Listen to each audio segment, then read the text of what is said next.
ഭരണഘടനയുള്ള രാജ്യമാണ് നമ്മുടെ ഇന്ത്യ. അപ്പൊ ഇന്ത്യൻ ഭരണഘടനയിൽ പല ആശയങ്ങളും നമ്മൾ പല രാജ്യത്തു നിന്നും കടമെടുത്തവയാണ്. പല രാജ്യത്തു നിന്നും അതുപോലെ 1935 ഗവൺമെന്റ് ഓഫ് ഇന്ത്യ ആക്ടിൽ നിന്നും കടമെടുത്തവയാണ്. അപ്പൊ നമുക്ക് അത് ഏതൊക്കെ രാജ്യങ്ങളിൽ നിന്നും ഏതൊക്കെയാണ് കടമെടുത്തതെന്ന് ജസ്റ്റ് ഒന്ന് നോക്കിപ്പോകാം. ആദ്യം തന്നെ നമ്മൾ ബ്രിട്ടനാണ് പഠിക്കാൻ പോകുന്നത്. ഇവിടെ ഒരുപാട് കാലം ഭരിച്ചതാണ് ബ്രിട്ടൻ. ഏറ്റവും കൂടുതൽ കാലം ബ്രിട്ടൻ അല്ല ഇന്ത്യയിൽ ഭരിച്ചത്. ഏറ്റവും കൂടുതൽ കാലം ഇന്ത്യയിൽ നിന്ന് യൂറോപ്യൻ ശക്തി എന്ന് പറയുന്നത് പോർച്ചുഗീസുകാരാണ്. പക്ഷേ നമ്മുടെ ഇന്ത്യയിൽ പല മാറ്റങ്ങളും ഇടയാക്കിയ ബ്രിട്ടനാണ് ആദ്യം നമ്മൾ നോക്കാൻ പോകുന്നത്. ഓക്കെ, അപ്പൊ ബ്രിട്ടൻ എന്ന് പറയുമ്പോൾ നമുക്ക് ബ്രിട്ടാനിയ ബിസ്ക്കറ്റ് എന്ന് ജസ്റ്റ് ഒന്ന് വേണമെങ്കിൽ കണക്ട് ചെയ്യാം. അല്ലാതെ തന്നെ നേരിട്ട് പഠിക്കുകയാണെങ്കിൽ അങ്ങനെ പഠിക്കാം. അപ്പൊ നമുക്ക് ജസ്റ്റ് എല്ലാത്തിനും ഒന്നും കണക്ട് ചെയ്യുന്നില്ല എങ്കിലും ചിലതിനെങ്കിലും കണക്ട് ചെയ്യാൻ വേണ്ടി നമുക്ക് ബ്രിട്ടാനിയ ബിസ്ക്കറ്റ് എന്ന് നോക്കാം. ഓക്കെ, ആദ്യം ഏക പൗരത്വം ബ്രിട്ടനിൽ നിന്നാണ് നമ്മൾ കടമെടുത്തിരിക്കുന്നത്. ഇത് ഒരുവിധം എല്ലാവർക്കും അറിയുന്നതായിരിക്കും. എന്നാലും ഏക പൗരത്വം എന്ന് പറയുമ്പോൾ നമുക്ക് ഒരേ ഒരു ബിസ്ക്കറ്റാണ്, ഏക ബിസ്ക്കറ്റാണ് ബ്രിട്ടാനിയ ബിസ്ക്കറ്റ് എന്ന് നമുക്ക് ഓർക്കാം. അങ്ങനെ എന്തെങ്കിലും ഒരു കണക്ഷൻ, ചെറിയൊരു കണക്ഷൻ, ഏക പൗരത്വം ബ്രിട്ടനാണ്. അതുപോലെ നിയമവാഴ്ച, നിയമസമത്വം, നിയമനിർമ്മാണം. നിയമനിർമ്മാണം പ്രത്യേകിച്ച് കോഡൊന്നും ഇടുന്നില്ല. പക്ഷെ ഈ നിയമവാഴ്ച, നിയമസമത്വം, നിയമനിർമ്മാണം ഇത് മൂന്നും നമുക്ക് ഒരുമിച്ച് പഠിക്കാം. ഇത് മൂന്നും ബ്രിട്ടനിൽ നിന്നാണ് നമ്മൾ കടമെടുത്തിരിക്കുന്നത്. എന്ന് കരുതി നിയമ എന്ന് മാത്രം കാണുമ്പോൾ നിങ്ങൾ ബ്രിട്ടൻ എന്ന് എഴുതരുത്. ശരിക്കും ഓർത്ത് വെക്കണം. നിയമവാഴ്ച, നിയമസമത്വം, നിയമനിർമ്മാണം. നെക്സ്റ്റ് പാർലമെന്ററി ജനാധിപത്യം. അതുപോലെ മറ്റൊരു വാക്കും കൂടെ ഇതിന്റെ കൂടെ തന്നെ പറയാണ്, പാർലമെന്ററി കമ്മിറ്റികൾ. പാർലമെന്ററി ജനാധിപത്യവും പാർലമെന്ററി കമ്മിറ്റികളും ബ്രിട്ടൻ്റെതാണ്. ഇത് നമുക്ക് ഓർക്കുമ്പോൾ വേണമെങ്കിൽ പാർലമെന്ററി എന്ന് പറയുമ്പോൾ നമുക്ക് പാർലജി ബിസ്ക്കറ്റ് ഓർക്കാം. ഇപ്പൊ ബ്രിട്ടാനിയ ബിസ്ക്കറ്റും പാർലജി ബിസ്ക്കറ്റും അങ്ങനെ ഓർക്കാം. പാർലമെന്ററി ജനാധിപത്യവും പാർലമെന്ററി കമ്മിറ്റികളും, അതാണ് പാർലമെന്ററി ജനാധിപത്യം, പാർലമെന്ററി കമ്മിറ്റികൾ. പിന്നെന്താണ് തിരഞ്ഞെടുപ്പ് സംവിധാനം. ഏത് ബിസ്ക്കറ്റ് വേണം, നമുക്ക് ബ്രിട്ടാനിയ ബിസ്ക്കറ്റ് നമുക്ക് തിരഞ്ഞെടുക്കാനുള്ളൊരു സംവിധാനമുണ്ട്. അങ്ങനെ ജസ്റ്റ് ഒന്ന് കണക്ട് ചെയ്യാം. തിരഞ്ഞെടുപ്പ് സംവിധാനം ബ്രിട്ടനാണ്. നെക്സ്റ്റ് ദ്വിമണ്ഡല സമ്പ്രദായം. അതായത് ബ്രിട്ടാനിയ ബിസ്ക്കറ്റ് പൊട്ടിച്ച് 2 കഷ്ണമാക്കിയിരുന്നു, അങ്ങനെ എന്തെങ്കിലും ദ്വിമണ്ഡല സമ്പ്രദായം നിങ്ങൾക്ക് ഇഷ്ടമുള്ള പോലെ ഓർക്കാം. അല്ലെങ്കിൽ ദ്വിമണ്ഡല സമ്പ്രദായം എന്ന് നമുക്ക് ഡയറക്റ്റ് ആയിട്ട് ഓർത്താൽ മതി. നമ്മുടെ ഭരണഘടനയിലുള്ളത് ദ്വിമണ്ഡല സമ്പ്രദായമാണ്. ലോകസഭയും രാജ്യസഭയും ഉണ്ട് നമുക്ക്. അപ്പൊ അത് ബ്രിട്ടനിൽ നിന്നാണ് വന്നിരിക്കുന്നത്. അടുത്തത് കൂടുതൽ അധികാരങ്ങൾ അധോസഭയ്ക്ക്. കൂടുതൽ അധികാരങ്ങൾ കൊടുത്തിരിക്കുന്നത് അധോസഭയ്ക്കാണ്. അധോസഭ എന്ന് പറയുമ്പോൾ ലോകസഭ. അപ്പൊ ലോകസഭയ്ക്കാണ് നമ്മുടെ ഇന്ത്യൻ ഭരണഘടന പ്രകാരം കൂടുതൽ അധികാരങ്ങൾ കൊടുത്തിരിക്കുന്നത്. അത് നമ്മൾ ബ്രിട്ടനിൽ നിന്നാണ് പകർത്തിയത്. ആ ഒരു ആശയം നമ്മൾ പകർത്തിയിരിക്കുന്നത് ബ്രിട്ടനിൽ നിന്നാണ്. അപ്പൊ കൂടുതൽ അധികാരം അധോസഭയ്ക്ക്, അത് ബ്രിട്ടനിൽ നിന്നാണ് നമ്മൾ പകർത്തിയത്. ബ്രിട്ടാനിയ ബിസ്ക്കറ്റ് ആര് കഴിക്കുന്നു അവർക്കാണ് കൂടുതൽ അധികാരം. അല്ലെങ്കിൽ ബ്രിട്ടാനിയ ബിസ്ക്കറ്റ് ആരുടെ കയ്യിലാണുള്ളത് അവർക്കാണ് കൂടുതൽ അധികാരം. അങ്ങനെ എന്തെങ്കിലും ജസ്റ്റ് കണക്ട് ചെയ്യുകയാണെങ്കിൽ ചെയ്യാം, അല്ലെങ്കിൽ ഡയറക്റ്റ് ഓർത്താൽ മതി. ഓക്കെ, അടുത്തത് സ്പീക്കർ പദവി നമ്മൾ എടുത്തിരിക്കുന്നത് ബ്രിട്ടനിൽ നിന്ന് തന്നെയാണ് സ്പീക്കർ പദവി. അടുത്തത് സഭാംഗങ്ങൾക്കുള്ള സവിശേഷ അധികാരം. സഭാംഗങ്ങൾക്ക്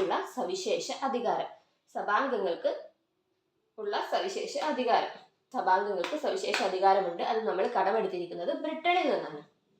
നെക്സ്റ്റ് പാർലമെന്ററി കമ്മിറ്റികൾ. അത് നമ്മൾ നേരത്തെ പറഞ്ഞു, പാർലജി ബിസ്ക്കറ്റ് നോർത്താൽ മതി. പാർലമെന്ററി ജനാധിപത്യവും പാർലമെന്ററി കമ്മിറ്റികളും. നെക്സ്റ്റ് ക്യാബിനറ്റ് സമ്പ്രദായം നമ്മൾ കടമെടുത്തിരിക്കുന്നത് ബ്രിട്ടനിൽ നിന്നാണ്. അപ്പൊ ഇത് വേണമെങ്കിൽ ക്യാബിനറ്റിലുള്ള എല്ലാവരും ബ്രിട്ടാനിയ ബിസ്ക്കറ്റ് കഴിക്കുന്നു, അങ്ങനെ എന്തെങ്കിലും ജസ്റ്റ് കണക്ട് ചെയ്യാം. ക്യാബിനറ്റ് സമ്പ്രദായം ബ്രിട്ടനിൽ നിന്നാണ്. അതുപോലെ നമുക്ക് ഇത് രണ്ടും, പ്രധാനമന്ത്രി അതുപോലെ നാമമാത്രമായ അധികാരമുള്ള രാഷ്ട്രത്തലവനും, നമ്മുടെ ഏറ്റവും തലപ്പത്തിരിക്കുന്ന പ്രധാനമന്ത്രി രാഷ്ട്രത്തലവന് നമ്മളെ ഏറ്റവും കൂടുതൽ സ്വാധീനം ചെലുത്തിയ ബ്രിട്ടനിൽ നിന്നാണ് നമ്മൾ പകർത്തിയിരിക്കുന്നത്. പ്രധാനമന്ത്രിയും രാഷ്ട്രത്തലവനെയും നമ്മൾ ബ്രിട്ടനിൽ നിന്നാണ് ആശയം കടമെടുത്തിരിക്കുന്നത്. അപ്പം പ്രധാനമന്ത്രി രാഷ്ട്രത്തലവനും. ബ്രിട്ടാനിയ ബിസ്ക്കറ്റ് കഴിക്കുന്നു ജസ്റ്റ് വേണമെങ്കിൽ ഓർക്കാം, അല്ലാതെ തന്നെ ഡയറക്റ്റ് ഓർത്താൽ മതി. പ്രധാനമന്ത്രി രാഷ്ട്രത്തലവനും ബ്രിട്ടനിൽ നിന്നാണ്. പക്ഷെ ഇത് പറയുമ്പോൾ നാമമാത്രമായ അധികാരമുള്ള രാഷ്ട്രത്തലവൻ എന്നെടുത്ത് പറയുന്നുണ്ട്. അതാണ് നമ്മുടെ രാഷ്ട്രത്തലവൻ. അങ്ങനെയാണ്.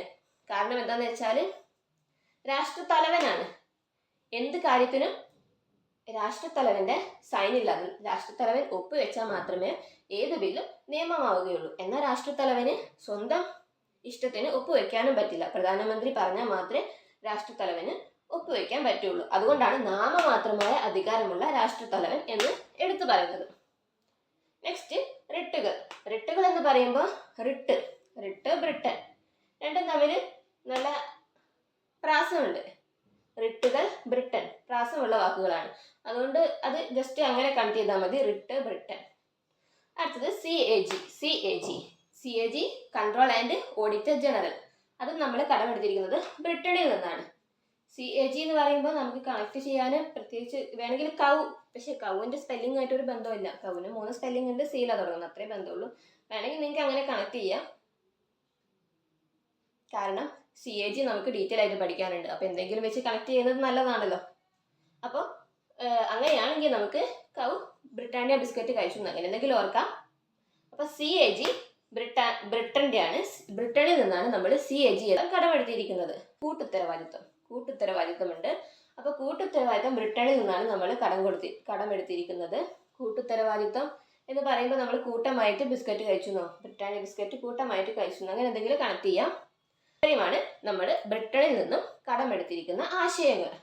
ഇതിൽ താഴെ കൊടുത്തിരിക്കുന്നവയിൽ ബ്രിട്ടനിൽ നിന്നും കടമെടുത്തിരിക്കുന്ന ആശയങ്ങളിൽ പെടാത്തത് ഏത്? അങ്ങനെ നമുക്ക് വേണമെങ്കിൽ ക്വസ്റ്റ്യൻ ചോദിക്കാം. അപ്പോൾ കറക്റ്റായിട്ട് ഇതെല്ലാം കൃത്യമായിട്ട് പഠിച്ചിരിക്കണം, എങ്കിൽ മാത്രമേ നമുക്ക് ആൻസർ കിട്ടുകയുള്ളൂ. അടുത്തത് USA നിന്നും ഇന്ത്യൻ ഭരണഘടന കടം വാങ്ങിയ ആശയങ്ങളാണ് അടുത്തത് നമ്മൾ നോക്കാൻ പോകുന്നത്. അപ്പോൾ USA എന്ന് പറയുമ്പോൾ നമുക്ക് വേണമെങ്കിൽ USA കൂട്ടി വായിച്ചിട്ട് ഉഷ എന്ന് കണക്ട് ചെയ്യാം. നമുക്ക് പരിചയമുള്ള ഏതെങ്കിലും ഒരു ഉഷ. ഇനിയിപ്പോൾ ഒരു ഉഷയും പരിചയമില്ലെങ്കിൽ നമുക്ക് PT ഉഷേനെ എടുക്കാം. അങ്ങനെ ഒരു ഉഷ എന്ന് നമുക്ക് വേണമെങ്കിൽ ജസ്റ്റ് ഒന്ന് കണക്ട് ചെയ്യാം. ഉഷ ഭയങ്കര എഴുത്തിൻ്റെ ആളാന്ന് ഓർക്കുക. ഭയങ്കര ലിഖിതം എഴുതുകയാണ്. എന്തൊക്കെയാണ് എഴുതുന്നത്? ആമുഖമൊക്കെ എഴുതാറുണ്ട്. ആമുഖം എഴുതും, അതുപോലെ മൗലികാവകാശങ്ങളും എഴുതും എന്ന് ജസ്റ്റ് കണക്ട് ചെയ്യാം വെറുതെ. അപ്പോൾ നമുക്ക് നോക്കാം. USA എന്നത് ലിഖിത ഭരണഘടന നമ്മൾ കടമെടുത്തിരിക്കുന്നത് USAയിൽ നിന്നാണ്. ലിഖിത ഭരണഘടന നമുക്കറിയാം, ബ്രിട്ടൻ്റെത് ലിഖിത ഭരണഘടനയല്ല. അപ്പം നമ്മൾ ലിഖിത ഭരണഘടന കടമെടുത്തിരിക്കുന്നത് USAയിൽ നിന്നാണ്. അടുത്തത് ആമുഖം കടമെടുത്തത് USAയിൽ നിന്നാണ്. ആമുഖവും മൗലികാവകാശങ്ങളും രണ്ടും കടമെടുത്തിരിക്കുന്നത് USAയിൽ നിന്നാണ്. ആമുഖം മൗലിക അവകാശങ്ങൾ. അപ്പോൾ ആമുഖം മൗലികാവകാശങ്ങൾ ഇത് നമ്മൾ ഡീറ്റെയിൽ ആയിട്ട് പഠിക്കുന്ന 2 സംഭവങ്ങളാണ് ആമുഖവും മൗലിക അവകാശങ്ങളും. അപ്പോൾ ഇത് രണ്ടും കടമെടുത്തിരിക്കുന്നത് നമ്മൾ USAയിൽ നിന്നാണ്. മൗലികാവകാശങ്ങൾ എന്ന് പറയുമ്പോൾ കൃത്യമായിട്ട് നോക്കണം, മൗലിക കടമകളാണ് തന്നിരിക്കുന്നതെന്ന്. മൗലിക കടമകളാണെങ്കിൽ USA അല്ല, റഷ്യയാണ്. അപ്പോൾ മൗലിക അവകാശങ്ങളാണ് നമ്മൾ USAയിൽ നിന്നും കടമെടുത്തിരിക്കുന്നത്. അടുത്തത് നിയമത്തിന്റെ തുല്യ പരിരക്ഷ.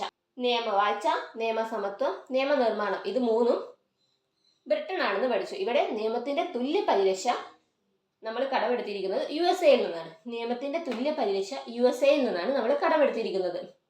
അപ്പോൾ മാറിപ്പോയത് നിയമനിർമ്മാണം, നിയമസമത്വം, നിയമവാഴ്ച എന്നിവ ബ്രിട്ടനിൽ നിന്നാണ് നമ്മൾ കടമെടുത്തിരിക്കുന്നത്. എന്നാൽ നിയമത്തിന്റെ തുല്യ പരിരക്ഷ നമ്മൾ കടമെടുത്തിരിക്കുന്നത് USAയിൽ നിന്നാണ്. അടുത്തത് സ്വതന്ത്രമായ നീതിന്യായ വ്യവസ്ഥ. സ്വതന്ത്രമായ നീതിന്യായ വ്യവസ്ഥ എന്ന് പറയുമ്പോൾ നീതിന്യായ വ്യവസ്ഥ നമ്മൾ കടമെടുത്തിരിക്കുന്നത് USAയിൽ നിന്നല്ല. നമ്മുടെ 1935 ഗവൺമെന്റ് ഓഫ് ഇന്ത്യ ആക്ടിൽ നിന്നാണ് നീതിന്യായ വ്യവസ്ഥ നമ്മൾ കടമെടുത്തിരിക്കുന്നത്. നമ്മുടെ കോടതി നീതിന്യായ വ്യവസ്ഥ നമ്മൾ കടമെടുത്തിരിക്കുന്നത് 1935 ഗവൺമെന്റ് ഓഫ് ഇന്ത്യ ആക്ടിൽ നിന്നാണ്. സ്വതന്ത്രമായ നീതിന്യായ വ്യവസ്ഥയാണ് നമ്മൾ USAയിൽ നിന്നും കടമെടുത്തിരിക്കുന്നത്. അപ്പം ഈ സ്വതന്ത്രമായ എന്നുള്ള പോയിന്റ് പ്രത്യേകം നോട്ട് ചെയ്യണം. സ്വതന്ത്രമായ നീതിന്യായ വ്യവസ്ഥ, അതായത് എക്സിക്യൂട്ടീവുമായോ അല്ലെങ്കിൽ നിയമനിർമ്മാണ സഭയുമായിട്ടോ ഒന്നും യാതൊരു ബന്ധവും ഇല്ലാത്ത രീതിയിലാണ് നമ്മുടെ നീതിന്യായ വ്യവസ്ഥ നമ്മൾ സെലക്ട് ചെയ്തിരിക്കുന്നത്. അതുകൊണ്ടാണ് സ്വതന്ത്രമായ നീതിന്യായ വ്യവസ്ഥ എന്ന് പറയുന്നത്. എക്സിക്യൂട്ടീവിൻ്റെതോ അല്ലെങ്കിൽ എക്സിക്യൂട്ടീവ് എന്ന് പറയുമ്പോൾ കാര്യനിർവഹണ വിഭാഗവുമായോ അല്ലെങ്കിൽ നിയമനിർമ്മാണ വിഭാഗവുമായോ പാർലമെന്റ് ഒന്നും ഇടപെടാത്ത സ്വതന്ത്രമായ ഒരു നീതിന്യായ വ്യവസ്ഥയാണ് നമ്മുടെ ഇന്ത്യക്ക് ഉള്ളത്. അതാണ് സ്വതന്ത്രമായ നീതിന്യായ വ്യവസ്ഥ എന്ന് പറയുന്നത്. അടുത്തത് ജുഡീഷ്യൽ റിവ്യൂ നമ്മൾ കടമെടുത്തിരിക്കുന്നത് USA നിന്നാണ്. ജുഡീഷ്യൽ റിവ്യൂ നമ്മൾ കടമെടുത്തിരിക്കുന്നത് USA നിന്നാണ്. അപ്പം ജുഡീഷ്യലായിട്ട് ബന്ധപ്പെട്ട 2 കാര്യങ്ങൾ പറഞ്ഞു. അപ്പം നമുക്ക് വേണമെങ്കിൽ വിഷയം കോടതിയിൽ കൊണ്ട് നിർത്താം. പക്ഷെ ഏതൊക്കെയാണെന്ന് നിങ്ങൾ പ്രത്യേകം ഓർത്ത് വെച്ചിരിക്കണം. സ്വതന്ത്രമായ നീതിന്യായ വ്യവസ്ഥ, ജുഡീഷ്യൽ റിവ്യൂ ഇനിയും പറയാനുണ്ട്. അപ്പോൾ ജുഡീഷ്യൽ റിവ്യൂ എന്ന് പറയുന്നത് എന്താ സംഭവം? ഭരണഘടനാ വിരുദ്ധമായ നിയമങ്ങൾ, ചില നിയമങ്ങളൊക്കെ അത് ഭരണഘടനാ വിരുദ്ധമാണെങ്കിൽ, നിയമങ്ങൾ നമ്മൾ ഉണ്ടാക്കിപ്പോയി പക്ഷെ അത് ഭരണഘടനയിൽ യോജിക്കുന്നില്ല, ഭരണഘടനാ വിരുദ്ധമാണ് ആ നിയമം എങ്കിൽ അതിനെ സുപ്രീം കോടതിക്കോ ഹൈക്കോടതിക്കോ അത് അസാധുവാക്കാനുള്ള, ആ നിയമം അസാധുവാക്കാനുള്ള അധികാരമുണ്ട്. അതാണ് ജുഡീഷ്യൽ റിവ്യൂ എന്ന് പറയുന്നത്. ഭരണഘടന വിരുദ്ധമാണ്, ഏതെങ്കിലും നിയമം ഭരണഘടന വിരുദ്ധമാണ് എങ്കിൽ അതിനെ അസാധുവാക്കുവാനുള്ള അധികാരം സുപ്രീം കോടതിക്കോ ഹൈക്കോടതിക്കോ ഉണ്ട്. അതാണ് ജുഡീഷ്യൽ റിവ്യൂ.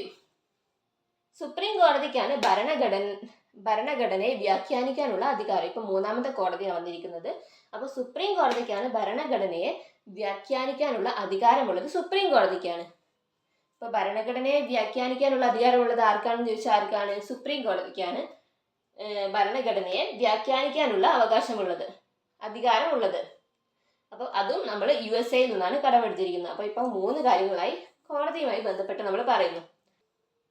അടുത്തത് സുപ്രീം കോടതി ഹൈക്കോടതി ജഡ്ജിമാരെ നീക്കം ചെയ്യുന്ന സമ്പ്രദായം. അപ്പം 4ാമത്തെ കാര്യമാണ് ഇപ്പം കോടതിയുമായി ബന്ധപ്പെട്ട് നമ്മൾ പഠിക്കുന്നത്. സുപ്രീം കോടതി ഹൈക്കോടതി ജഡ്ജിമാരെ നീക്കം ചെയ്യുന്ന സമ്പ്രദായം. അപ്പോൾ ഈ ഒരു സമ്പ്രദായം, നീക്കം ചെയ്യുന്ന സമ്പ്രദായം നമ്മൾ കടമെടുത്തിരിക്കുന്നത് USA നിന്നാണ്. സുപ്രീം കോടതിൻ്റെയും ഹൈക്കോടതിൻ്റെയും ജഡ്ജിമാരെ നീക്കം ചെയ്യുന്ന സമ്പ്രദായം കടമെടുത്തിരിക്കുന്നത്. അടുത്തത് ഇന്ത്യൻ രാഷ്ട്രത്തലവനെ പ്രസിഡന്റ് എന്ന് നാമകരണം ചെയ്തു. നേരത്തെ നമ്മൾ ബ്രിട്ടനിൽ എന്താ പഠിച്ചത്? നാമമാത്രമായ അധികാരമുള്ള പ്രസിഡന്റ്, നാമമാത്രമായ അധികാരമുള്ള രാഷ്ട്രത്തലവൻ. അതാണ് നമ്മൾ നേരത്തെ ബ്രിട്ടനിൽ പഠിച്ചത്. ബ്രിട്ടനിൽ നിന്നാണ് അത് കടമെടുത്തിരുന്നത്. പക്ഷേ ആ ആൾക്ക് പ്രസിഡന്റ് എന്ന് പേര് നൽകിയത് നമ്മൾ USA നിന്നാണ്.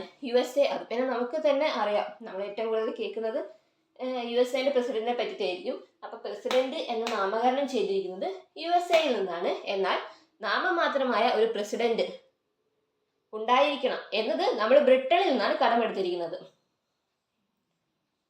നാമകരണമാണ്, പ്രസിഡന്റ് എന്ന് നാമകരണം ചെയ്തതാണ് നമ്മൾ USA നിന്നും കടമെടുത്തിരിക്കുന്നത്.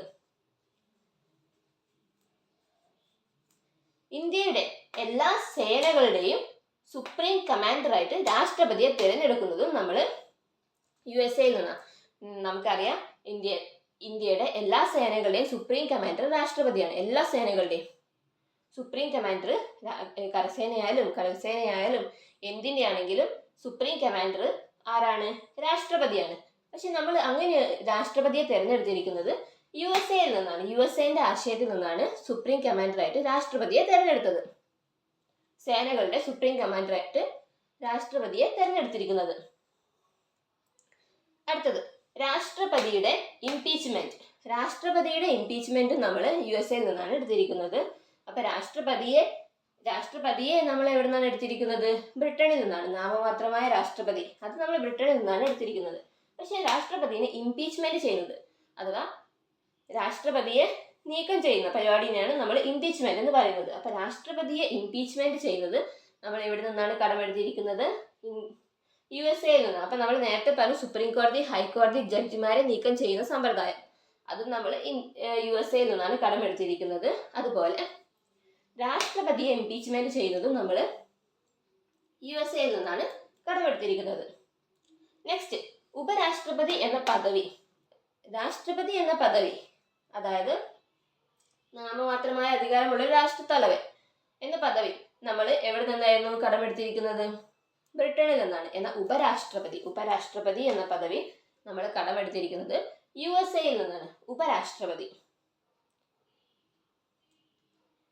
ഇന്ത്യൻ യൂണിയന്റെ കീഴ്ഘടകങ്ങൾക്ക് സ്റ്റേറ്റ്സ് എന്ന് പേര് നൽകിയിരിക്കുന്നത് USA നിന്നാണ്. സ്റ്റേറ്റ്സ് എന്നാണ് നമ്മുടെ ഇന്ത്യൻ യൂണിയന്റെ കീഴ്ഘടകങ്ങൾ നമ്മൾ സ്റ്റേറ്റ്സ് എന്നാണ് വിളിക്കുന്നത്. അത് നമ്മൾ കടമെടുത്തിരിക്കുന്നത് USA നിന്നാണ്. USA നിന്നാണ്. പ്രസിഡന്റ് എന്ന് നാമകരണം ചെയ്തിരിക്കുന്നതും USA നിന്നാണ്. സ്റ്റേറ്റ്സ് എന്ന് പേര് നൽകിയിരിക്കുന്നതും USA നിന്നാണ്. അപ്പൊ നമ്മൾ പേരുകളൊക്കെ ചിലതൊക്കെ USA നിന്നും എടുത്തു മാറ്റിയതാണ്.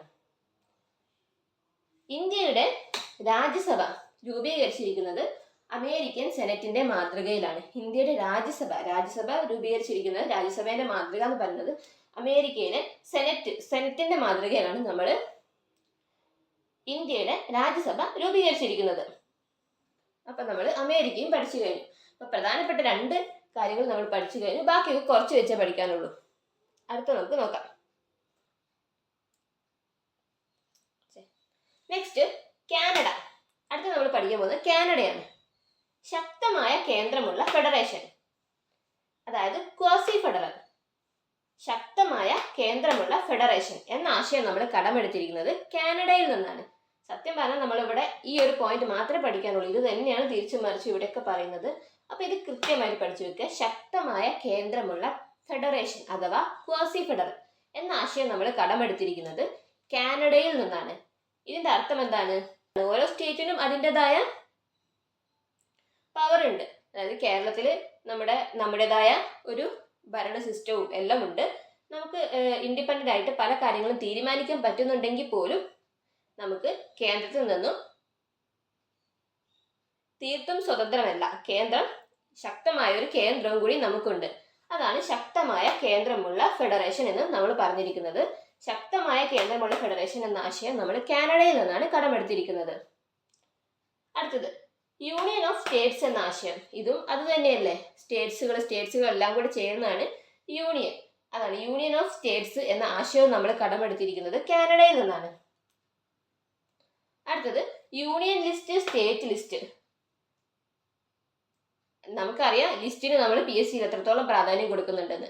Union list, state list, concurrent list, 3 ലിസ്റ്റുകളാണുള്ളത്. അതിൽ കൺകറന്റ് ലിസ്റ്റ് കാനഡന്റെ അല്ല, അത് ഓസ്ട്രേലിയൻ്റെതാണ്. യൂണിയൻ ലിസ്റ്റ്, സ്റ്റേറ്റ് ലിസ്റ്റ് ഇത് രണ്ടും നമ്മൾ കാനഡയിൽ നിന്നാണ് എടുത്തിരിക്കുന്നത്. ഇതുമായി ബന്ധപ്പെട്ടതാണ്. കാരണം ശക്തമായ കേന്ദ്രമുള്ള ഫെഡറേഷൻ എന്ന് പറയുമ്പോൾ കേന്ദ്രത്തിന് എത്രത്തോളം ശക്തിയുണ്ട്, ഓരോ സ്റ്റേറ്റ്സിനും ഓരോ യൂണിയൻ എത്രത്തോളം ശക്തിയുണ്ട്, ഓരോ സ്റ്റേറ്റ്സിനും എത്രത്തോളം പവറുണ്ട്, ഇത് കൃത്യമായിട്ട് അറിഞ്ഞിരിക്കണം. അതിന് വേണ്ടിയിട്ടാണ് നമ്മൾ ലിസ്റ്റ് ആക്കി വെച്ചിരിക്കുന്നത്, യൂണിയൻ ലിസ്റ്റ്, സ്റ്റേറ്റ് ലിസ്റ്റ്. അപ്പോൾ ഈ ഒരു ആശയം നമ്മൾ കാനഡയിൽ നിന്നാണ്. അപ്പോൾ കണ്ടില്ലേ, 3 ഏകദേശം ഒന്ന് തന്നെയാണ് പറഞ്ഞിരിക്കുന്നത്. അടുത്തത് അവശിഷ്ടാധികാരങ്ങൾ. അത് നമ്മൾ ജസ്റ്റ് ഒന്ന് നോക്കി വെക്കുന്നുണ്ട്. കാരണം എന്താ വെച്ചാൽ union list, state list, concurrent list, നമുക്ക് 3 ലിസ്റ്റുകളാണ് പറഞ്ഞിട്ടുള്ളത്. അപ്പോൾ അങ്ങനെയൊക്കെ തിരിച്ചു വെച്ചപ്പോൾ ചില കാര്യങ്ങൾ നമുക്ക് ഒന്നിലില്ലാതായിപ്പോയി. അപ്പോൾ സ്റ്റേറ്റ് ലിസ്റ്റിലോ കൺകറന്റ് ലിസ്റ്റിലോ ഒന്നും ഉൾപ്പെടാത്ത വിഷയങ്ങളൊക്കെ നിയമം നിർമ്മിക്കാനുള്ള അധികാരം ആർക്കാണ്? കേന്ദ്രത്തിനാണ്. അതാണ് നമ്മൾ അവശിഷ്ടാധികാരങ്ങളിൽ പറയുന്നത്. അവശിഷ്ടാധികാരങ്ങളുടെ ആർട്ടിക്കിൾ ഏതാ? 248 248 അവശിഷ്ടാധികാരങ്ങളുടെ ആർട്ടിക്കിൾ. അടുത്തത് സംസ്ഥാന ഗവർണർമാരെ കേന്ദ്രം നിയമിക്കുന്നു. അതും ഇത് തന്നെയാണ് പറയുന്നത്. കാരണം സംസ്ഥാനത്ത് ഓരോ ഗവർണർമാർ, കേന്ദ്രത്തിന് രാഷ്ട്രപതി ഉള്ളതുപോലെ സംസ്ഥാനത്തിന്റെ പവർ ഇരിക്കുന്നത് ഗവർണർമാരിലാണ്. പവറല്ല, നാമമാത്രമായ പവറേ ഉള്ളൂ എങ്കിൽ പോലും സംസ്ഥാനത്തിന്റെ പവർ ഇരിക്കുന്നത് ഗവർണർമാരിലാണ്. പക്ഷെ ഈ ഗവർണർമാരെ നിയമിക്കുന്നത് ആരാണ്? കേന്ദ്രമാണ്. അതാണ് ശക്തമായ കേന്ദ്രമുള്ള ഫെഡറേഷൻ. അത് തന്നെയാണ് ഇവിടെ പറഞ്ഞിരിക്കുന്നത്. പ്രസിഡന്റിന് സുപ്രീം കോടതിയിൽ നിന്നും നിയമോപദേശം തേടാനും സുപ്രീം കോടതിക്ക് പ്രസിഡന്റിന് നിയമോപദേശം നൽകുവാനുമുള്ള സമ്പ്രദായം. ഇത് മാത്രമേ ഇവിടെ വ്യത്യസ്തമായിട്ടൊന്ന് പറയുന്നുള്ളൂ. പിന്നെ അവശിഷ്ടാധികാരങ്ങളും. അപ്പോൾ പ്രസിഡന്റിന് സുപ്രീം കോടതിയിൽ നിന്നും നിയമോപദേശം തേടാനും സുപ്രീം കോടതിക്ക് നിയമോപദേശം നൽകുവാനുമുള്ള സമ്പ്രദായം നമ്മൾ കടമെടുത്തിരിക്കുന്നത് കാനഡയിൽ നിന്നാണ്. കാനഡ എന്ന് പറയുമ്പോൾ വേണമെങ്കിൽ നമുക്ക് കന്നഡ എന്ന് കണക്ട് ചെയ്യാം. എന്നിട്ട് സുപ്രീം കോടതിയിലേക്ക് നിയമോപദേശം തേടാൻ പോകുന്ന പ്രസിഡന്റ് കന്നഡയായിട്ടാണ് പോകുന്നത് എന്ന് വേണമെങ്കിൽ കണക്ട് ചെയ്യാം.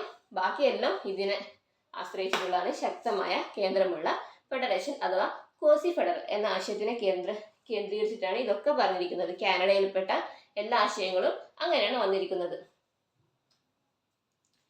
ഇനി അടുത്തത് റഷ്യയിൽ നമ്മൾ 3 റഷ്യയിൽ പഠിക്കാനുള്ളത് 3 ഏതൊക്കെയാ? മൗലിക കടമകൾ നമ്മൾ കടമെടുത്തിരിക്കുന്നത് റഷ്യയിൽ നിന്നാണ്. അതുപോലെ ആസൂത്രണവും പഞ്ചവത്സര പദ്ധതികളും അതും പഠിച്ചിട്ടുണ്ട്. പഞ്ചവത്സര പദ്ധതികൾ പഠിക്കുന്നുണ്ട്. റഷ്യയിൽ നിന്നാണ് നമ്മൾ പഞ്ചവത്സര പദ്ധതികൾ എന്ന ആശയം കടമെടുത്തിരിക്കുന്നത്. സാമ്പത്തിക നീതി, സാമൂഹിക നീതി, രാഷ്ട്രീയ നീതി, ഈ 3 നീതികളും നമ്മൾ കടമെടുത്തിരിക്കുന്നത് റഷ്യയിൽ നിന്നാണ്. അപ്പൊ ഏതൊക്കെയാണ്? മൗലിക കടമകൾ, ആസൂത്രണവും പഞ്ചവത്സര പദ്ധതികളും, സാമ്പത്തിക നീതി, സാമൂഹിക നീതി, രാഷ്ട്രീയ നീതി, ഇതെല്ലാം കടമെടുത്തിരിക്കുന്നത് റഷ്യയിൽ നിന്നാണ്. അടുത്തത് അയർലൻഡ്. മാർഗനിർദ്ദേശക തത്വങ്ങൾ. ഇപ്പൊ നമ്മൾ ഏകദേശം എല്ലാം പഠിച്ചു കഴിഞ്ഞില്ലേ? അതായത് മൗലിക അവകാശങ്ങൾ പഠിച്ചു, മൗലിക കടമകൾ പഠിച്ചു, മാർഗനിർദ്ദേശക തത്വങ്ങൾ പഠിച്ചു, അതുപോലെ ഏകപൗരത്വം പഠിച്ചു, പിന്നെ ആമുഖവും പഠിച്ചു. ആമുഖവും മൗലികാവകാശങ്ങളും USA നിന്നായിരുന്നു. ഏകപൗരത്വം എവിടുന്നായിരുന്നു? ബ്രിട്ടനിൽ നിന്ന്. മൗലിക കടമകൾ റഷ്യയിൽ നിന്നും മാർഗനിർദ്ദേശക തത്വങ്ങൾ അയർലൻഡിൽ നിന്നുമാണ് നമ്മൾ കടമെടുത്തിരിക്കുന്നത്. മാർഗനിർദ്ദേശക തത്വങ്ങൾ അയർലൻഡിൽ നിന്നാണ് കടമെടുത്തത്. പ്രസിഡന്റ് തെരഞ്ഞെടുപ്പും നമ്മൾ അയർലൻഡിൽ നിന്നാണ് കടമെടുത്തിരിക്കുന്നത്. പ്രസിഡന്റിനെ തെരഞ്ഞെടുക്കുന്ന രീതി അയർലൻഡിൽ നിന്നാണ് നമ്മൾ കടമെടുത്തിരിക്കുന്നത്. അതുപോലെ രാജ്യസഭയിലേക്ക് അംഗങ്ങളെ നാമനിർദ്ദേശം ചെയ്യാനുള്ള രാഷ്ട്രപതിയുടെ അധികാരം, അത് നമുക്കറിയാം. രാഷ്ട്രപതി രാജ്യസഭയിലേക്ക് നാമനിർദ്ദേശം ചെയ്യുന്നുണ്ട്. അപ്പൊ ഇതിനുള്ള രാഷ്ട്രപതിയുടെ അധികാരം എവിടെ നിന്നാണ് നമ്മൾ പകർത്തിയിരിക്കുന്നത്? അയർലൻഡിൽ നിന്നാണ് രാഷ്ട്രപതിക്ക് രാജ്യസഭയിലേക്ക് അംഗങ്ങളെ നാമനിർദ്ദേശം ചെയ്യാനുള്ള അധികാരമുണ്ടെന്നുള്ള കാര്യം നമ്മൾ ആശയം കടം കൊണ്ടിരിക്കുന്നത് അയർലൻഡിൽ നിന്നാണ്. അടുത്തത് ഓസ്ട്രേലിയയിൽ നിന്നാണ് നമ്മൾ വ്യവസായ വാണിജ്യങ്ങൾക്കുള്ള സ്വാതന്ത്ര്യം എന്ന ആശയം കടമെടുത്തിരിക്കുന്നത് ഓസ്ട്രേലിയയിൽ നിന്നാണ്. വ്യവസായ വാണിജ്യങ്ങൾക്കുള്ള സ്വാതന്ത്ര്യം എന്ന ആശയം നമ്മൾ കടമെടുത്തിരിക്കുന്നത് ഓസ്ട്രേലിയയിൽ നിന്നാണ്. അത് ഭയങ്കര വ്യവസായങ്ങൾക്കും വാണിജ്യങ്ങൾക്കും നമുക്ക് സ്വാതന്ത്ര്യമുള്ളെന്ന് പറയുന്നത് നല്ല ഓസമായിട്ടുള്ള കാര്യമാണ്. അങ്ങനെ ജസ്റ്റ് ഓസ്ട്രേലിയ ആയിട്ട് കണക്ട് ചെയ്യാൻ വേണ്ടിയിട്ട് നമുക്ക് അങ്ങനെ നോക്കാം. വ്യവസായ വാണിജ്യങ്ങൾക്കുള്ള സ്വാതന്ത്ര്യം ഓസ്ട്രേലിയയാണ്. കൺകറന്റ് ലിസ്റ്റ്, അത് നമ്മൾ നേരത്തെ തന്നെ പറഞ്ഞു. സ്റ്റേറ്റ് ലിസ്റ്റും യൂണിയൻ ലിസ്റ്റും കാനഡയിൽ നിന്നാണെന്ന് പറഞ്ഞു. അവിടെ കൺകറന്റ് ലിസ്റ്റിനെ പറ്റി, അവശിഷ്ടാധികാരികൾ കൂടി കാനഡയിൽ നിന്നാണെന്ന് പറഞ്ഞു. പക്ഷെ കൺകറന്റ് ലിസ്റ്റിനെ പറ്റി മാത്രം നമ്മൾ അവിടെ പറഞ്ഞിട്ടുണ്ടായിരുന്നില്ല. അപ്പൊ ഈ കൺകറന്റ് ലിസ്റ്റ് എടുത്തിരിക്കുന്നത് എവിടെ നിന്നാണ്? ഓസ്ട്രേലിയയിൽ നിന്നാണ് കൺകറന്റ് ലിസ്റ്റ് എടുത്തിരിക്കുന്നത്. അടുത്തത് പാർലമെന്റിന്റെ സംയുക്ത സമ്മേളനം എന്ന് പറയുമ്പോൾ പാർലമെന്റിന്റെ രാജ്യസഭയും ലോകസഭയും ഒരുമിച്ചിരിക്കുന്ന സിറ്റിംഗ്. അപ്പൊ ഇത് ഭയങ്കര ഓസമാണ് കാണാൻ. എല്ലാവരും ഒരുമിച്ച് സംയുക്തമായിട്ട് ഇരിക്കുന്നത് കാണാൻ നല്ല ഓസമാണെന്ന് ജസ്റ്റ് ഒന്ന് കണക്ട് ചെയ്യാം. അപ്പൊ വ്യാവസായിക വാണിജ്യങ്ങൾക്കുള്ള സ്വാതന്ത്ര്യം, കൺകറന്റ് ലിസ്റ്റ്, പാർലമെന്റിന്റെ സംയുക്ത സമ്മേളനം, ഇത് 3ഉം ഓസ്ട്രേലിയയിൽ നിന്നാണ് നമ്മൾ കടമെടുത്തിരിക്കുന്നത്. അടുത്തത് ദക്ഷിണാഫ്രിക്കയിൽ നിന്ന് നമ്മൾ എന്തൊക്കെയാണ് കടമെടുത്തിരിക്കുന്നത്? രാജ്യസഭയിലെ അംഗങ്ങളുടെ തിരഞ്ഞെടുപ്പ് നമ്മൾ നേരത്തെ പഠിച്ചു. രാജ്യസഭയിലേക്കുള്ള അംഗങ്ങളെ നാമനിർദ്ദേശം ചെയ്യാനുള്ള രാഷ്ട്രപതിയുടെ അധികാരം നമ്മൾ കടമെടുത്തിരിക്കുന്നത് അയർലൻഡിൽ നിന്നാണ്. എന്നാൽ രാജ്യസഭയിലെ അംഗങ്ങളുടെ തിരഞ്ഞെടുപ്പ് നമ്മൾ കടമെടുത്തിരിക്കുന്നത് ദക്ഷിണാഫ്രിക്കയിൽ നിന്നാണ്. രാജ്യസഭയിലെ അംഗങ്ങളെല്ലാം ദക്ഷിണ വെച്ചിട്ട് വേണം തെരഞ്ഞെടുപ്പിന് പോകാൻ. അങ്ങനെ ജസ്റ്റ് കണക്ട് ചെയ്യാം. അതുപോലെ രാജ്യസഭ അമേരിക്കൻ സെനറ്റിന്റെ മാതൃകയിലാണെന്ന് നമ്മൾ പഠിച്ചിട്ടുണ്ട്. രാജ്യസഭ അമേരിക്കൻ സെനറ്റിന്റെ മാതൃകയിലാണ്. രാജ്യസഭയിലേക്കുള്ള അംഗങ്ങളെ നാമനിർദ്ദേശം ചെയ്യാനുള്ള രാഷ്ട്രപതിയുടെ അധികാരം നമ്മൾ അയർലൻഡിൽ നിന്നാണ് എടുത്തിരിക്കുന്നത്.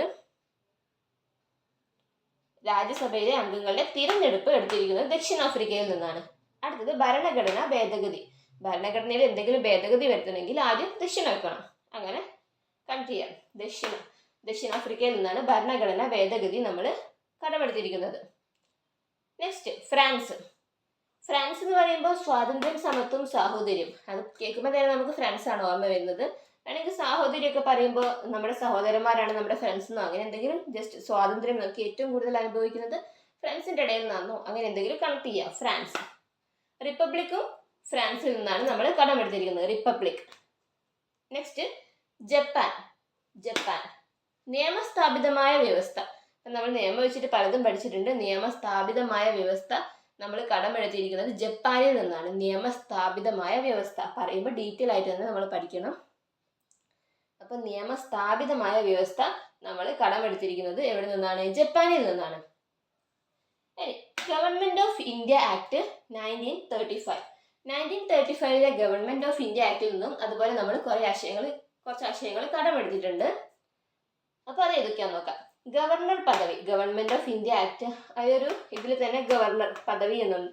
ഗവൺമെന്റ് ഗവർണർ ജസ്റ്റ് അങ്ങനെ വേണേൽ കണക്ട് ചെയ്യുക. ഗവർണർ പദവി നമ്മൾ കടമെടുത്തിരിക്കുന്നത് ഗവൺമെന്റ് ഓഫ് ഇന്ത്യ ആക്ട് 1935. അപ്പം നേരത്തെ പറഞ്ഞു ഗവർണറെ കേന്ദ്രമാണ് തിരഞ്ഞെടുക്കുന്നത്. നമ്മൾ എവിടെയെന്ന് പറഞ്ഞത്? കാനഡയിലായിരുന്നു പറഞ്ഞിരുന്നത്. സംസ്ഥാന ഗവർണറെ കേന്ദ്രമാണ് തിരഞ്ഞെടുക്കുന്നതല്ല, കേന്ദ്രമാണ് നിയമിക്കുന്നത് കേന്ദ്രമാണെന്ന് നമ്മൾ നേരത്തെ പറഞ്ഞു. അത് കാനഡയിലാണ് പറഞ്ഞത്. ഗവർണർ എന്ന പദവി 1935 നിന്നാണ് വന്നത്, ഗവൺമെന്റ് ഓഫ് ഇന്ത്യ ആക്ടിൽ നിന്ന്. അടുത്തത് ഫെഡറൽ കോടതി നമ്മൾ കടമെടുത്തിരിക്കുന്നത് 1935 ഗവൺമെന്റ് ഓഫ് ഇന്ത്യ ആക്ടിൽ നിന്നാണ്. 1935 ഗവൺമെന്റ് ഓഫ് ഇന്ത്യ ആക്ടിൽ നിന്നാണ് ഫെഡറൽ കോടതി എന്ന ആശയം നമ്മൾ കടമെടുത്തിരിക്കുന്നത്. അതുപോലെ PSC പബ്ലിക് സർവീസ് കമ്മീഷനും ഗവൺമെന്റ് ഓഫ് ഇന്ത്യ ആക്ടിൽ നിന്നാണ്. അടിയന്തരാവസ്ഥ എന്ന ആശയം കടമെടുത്തിരിക്കുന്നത് 1935 ഗവൺമെന്റ് ഓഫ് ഇന്ത്യ ആക്ടിൽ നിന്നാണ്. അടുത്തത് അടിയന്തരാവസ്ഥ കാലത്ത് മൗലികാവകാശങ്ങൾ റദ്ദാക്കൽ നമ്മൾ ജർമ്മനിയിൽ നിന്നാണ് എടുത്തിരിക്കുന്നത്. അപ്പം മൗലികാവകാശങ്ങൾ എവിടെ നിന്നാണ് എടുത്തത്? മൗലികാവകാശങ്ങൾ നമ്മൾ നേരത്തെ പഠിച്ചു കഴിഞ്ഞു. എവിടെ നിന്നാണ് എടുത്തത്? അമേരിക്കയിൽ നിന്നാണ്. അതുപോലെ അടിയന്തരാവസ്ഥ എടുത്തിരിക്കുന്നത് 1935 ഗവൺമെന്റ് ഓഫ് ഇന്ത്യ ആക്ടിൽ നിന്നാണ്. എന്നാൽ അടിയന്തരാവസ്ഥ കാലത്ത് മൗലികാവകാശങ്ങൾ റദ്ദാക്കൽ അതെടുത്തിരിക്കുന്നത് ജർമ്മനിയിൽ നിന്നാണ്. പഠിക്കുന്ന പോയിന്റ്സ് കറക്റ്റായിട്ട് പഠിക്കണം. അപ്പം മാറിപ്പോരുത്. അടിയന്തരാവസ്ഥ നമ്മൾ 1935 ഗവൺമെന്റ് ഓഫ് ഇന്ത്യ ആക്ടിൽ നിന്നാണ്. അതുപോലെ മൗലികാവകാശങ്ങൾ അമേരിക്കയിൽ നിന്നാണ്. പക്ഷെ അടിയന്തരാവസ്ഥ കാലത്ത് മൗലികാവകാശങ്ങൾ റദ്ദാക്കൽ ജർമ്മനിയിൽ നിന്നാണ് എടുത്തിരിക്കുന്നത്. Okay, thank you.